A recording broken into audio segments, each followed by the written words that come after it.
Comment Steve a su que Bucky avait tué les parents de Tony? Dans Civil War, les accords de Sokovie sont la principale raison de la séparation des Avengers. Seulement, ce n'est pas le réel fond du problème. Ces Avengers sont clairement tenus par deux personnalités, Tony Stark et Steve Rogers. Et ce n'est clairement pas la première fois qu'ils n'étaient pas d'accord. Il existe même depuis des années des tensions entre eux. Big man in a suit of armor.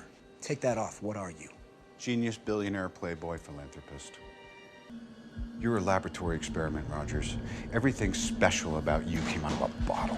Mais les deux leaders ont toujours su trouver un moyen de s'entendre pour le bien commun. Seulement, les révélations sur la mort des parents de Tony ont été la goutte d'eau qui fait déborder le vase, créant une fracture trop forte à surmonter. Mais comment Steve a su que Bucky était celui qui avait tué les parents de Stark? Car à aucun moment nous ne voyons une discussion entre Steve et Bucky sur le sujet. D'ailleurs, Steve n'en a jamais parlé. Eh bien, souvenez-vous, dans Captain America and the Winter Soldier, Steve et Natasha se rendent dans le camp Lehigh, lieu d'entraînement du programme Rebirth, programme qui a vu naître Captain America. Et se trouvent là-bas des serveurs qui hébergent l'intelligence artificielle d'Arnim Zola. Zola, qui tente à ce moment-là de gagner un maximum de temps, révèle que le Shield est corrompu depuis des années et que le soldat de l'hiver a été utilisé pour changer le cours de l'histoire. Et pendant un court instant, nous voyons une photo de Bucky suivie d'une photo de la mort d'Howard Stark. Zola dit à ce moment-là,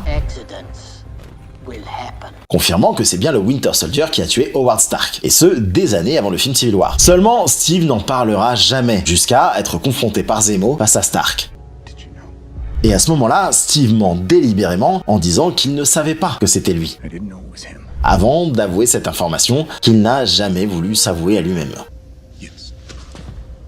Oui, il savait. Mais alors, avec cet énorme secret en lui, la question est, était-il vraiment digne de Mjolnir dans Avengers 2? À vous de me le dire.